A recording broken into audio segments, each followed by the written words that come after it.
This way. Welcome to MojoPlays, and today we're unearthing 9 hidden secrets in Final Fantasy XVI.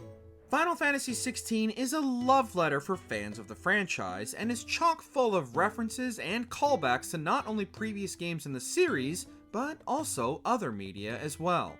What secret or Easter egg filled you with nostalgia? Let us know down in the comments. Before we continue, be sure to subscribe to our channel and ring the bell to get notified about our latest videos. Whistle through time.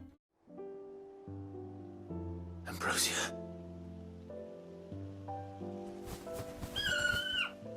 Chocobos have long been a staple of the Final Fantasy series, and in Final Fantasy XVI, Clive's beloved chocobo Ambrosia plays a more important role than ever before, even if her side quest to join him is entirely missable. However, simply having chocobos in 16 isn't the only callback to the series' history. While in the open world, Clive can whistle for Ambrosia to join him and explore the world from the back of the beautiful bird. But it's specifically his whistle we want to focus on here. For longtime fans, and we do mean longtime fans, Clive's whistle is the exact same whistle that Tidus teaches to Yuna all the way back in Final Fantasy X. It's a wonderful callback not only to the series' history, but also its usage, in which Tidus tells Yuna, just whistle and I'll come running. Hey, use that if we get separated. Then I'll come running, okay? Cinematic inspirations.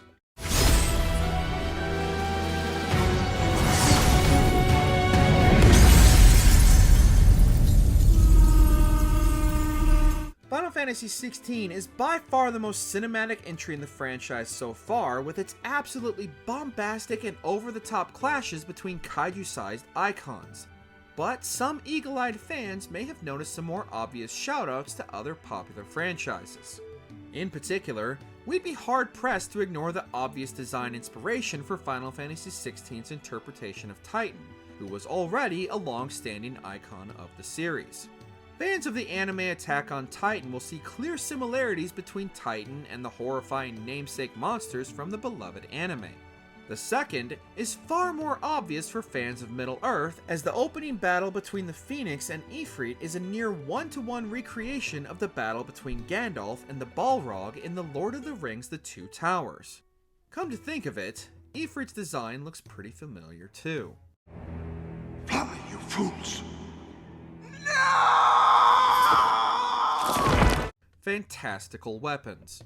The Final Fantasy series has some of the most iconic weaponry in all of gaming, and Final Fantasy XVI pays homage to fan favorites, but also some specific to some of the mainline titles. While you won't find the likes of Cloud's Buster Sword or Squall's Gunblades, fingers crossed for DLC, you will find the familiar Masamune, and if you're lucky enough or rich enough to snag the collector's edition of the game, you can unlock the Blood Sword. And just for pre-ordering the game at all, the Warrior of Light's sword Braveheart from the very first Final Fantasy title. Sadly, neither of these are upgradable, so they won't be able to stick with you for your entire journey through Valisthea. Aiming high. The Enterprise is already the fastest ship in the realm, and that's with the sea beneath her. But what if she weren't bound to the waves? What if she weren't bound to anything at all? Cid is one of the only characters to appear in nearly every entry in the Final Fantasy series, and in most appearances, he's the pilot of one of the series' iconic airships. However, in Final Fantasy XVI, while airships are routinely referenced, there's none available to pilot, but that doesn't stop Cid's daughter Mid from coming very close to creating her own. Using her father's designs in a side mission called Aiming High, Clive can assist Mid in her dream to take to the skies using her model airship as a prototype. Longtime fans will instantly recognize her model as Cid's famous airship, the Invincible from Final Fantasy III. While Mid's dreams will never quite take flight, anyone familiar with Cid's lineage throughout the series knows that it's only a matter of time before she's airworthy. It wasn't supposed to fly, was it? Of course it was supposed to fly. Wouldn't be much of an airship if it didn't.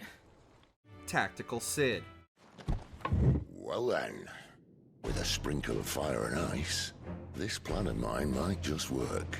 As previously mentioned, Sid is a long-standing staple of the franchise, and while every version stands on their own, 16's version of Sid shares a bit more in common with a Sid fans might already be familiar with. While the other games only refer to him as Sid, 16 uses his full name, Sidolphus, which will be instantly recognizable for anyone who has played Final Fantasy Tactics.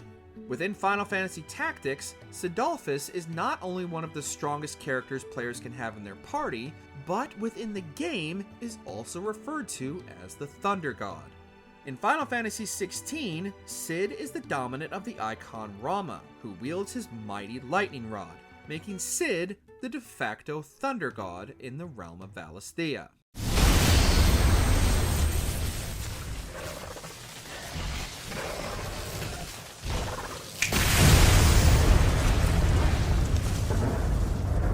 Iconic Dragoon.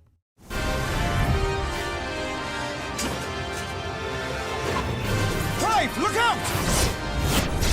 Final Fantasy XVI shares an awful lot of DNA with the fourth entry in the franchise, with its warring kingdoms and a disgraced knight on the road to redemption, but the similarities don't end there. Dragoons have long been one of the many classes available to players within the franchise, and even one of the best classes in Yoshi P's other blockbuster Final Fantasy, A Realm Reborn.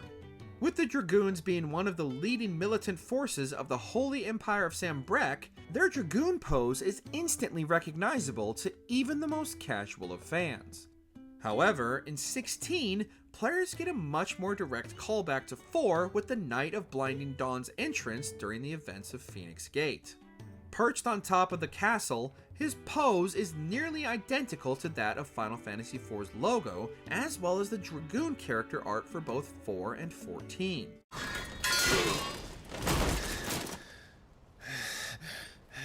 A Familiar Black Mage.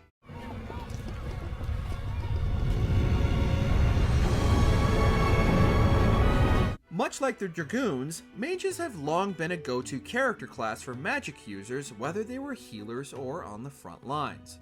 Final Fantasy IX took this beloved class and gave it a bit more character as players followed Vivi in his search for his place during the events of Final Fantasy IX. While exploring the fields north of Martha's Rest, fans of the Little Black Mage can find a nearly impossible to overlook Easter egg guarding the crops of a small town eerily reminiscent of the Black Mage village Vivi discovers in 9.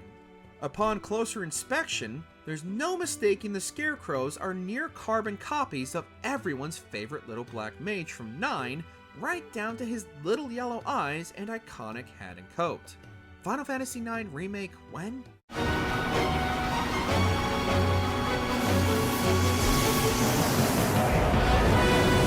You Spoony Bard.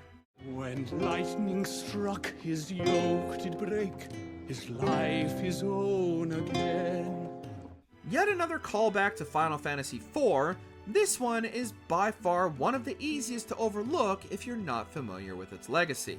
The now famous line was spoken by Tella during a fight with who he presumes is a humble bard, but is actually a prince in disguise, and in his surprise proclaims, "You Spoony Bard," as one is known to do in this type of situation. The line took on a life of its own and has become one of the most memorable moments from an already unforgettable game. While exploring the game's hideout, you can find a man strumming away on a lute singing tales of the land, and given his profession, of course, his name is the Spoony Bard. Bid welcome to the morning and fizz of night, goodbye. Echoes from the past. Your friend needs her rest. There'll be time for tearful reunions once she's recovered. Final Fantasy XVI has often been referenced as a celebration of the franchise by its developers, and fans will find no shortage of not only Easter eggs, but callbacks to some of the series' most beloved entries. From remixes to direct homages of iconic pieces of music, seriously, the music is so good, to job classes like the White Mage Taya as the game's healer, and even the Hideout's restaurant, the Fat Chocobo, lifelong fans will find a lot to get nostalgic about. Even some of the character names, such as Tiamat, are direct shoutouts to the series' origins from the very first Final Fantasy game. Did you enjoy this video? Check out these other clips for MojoPlays, and be sure to subscribe and ring the bell to be notified about our latest videos.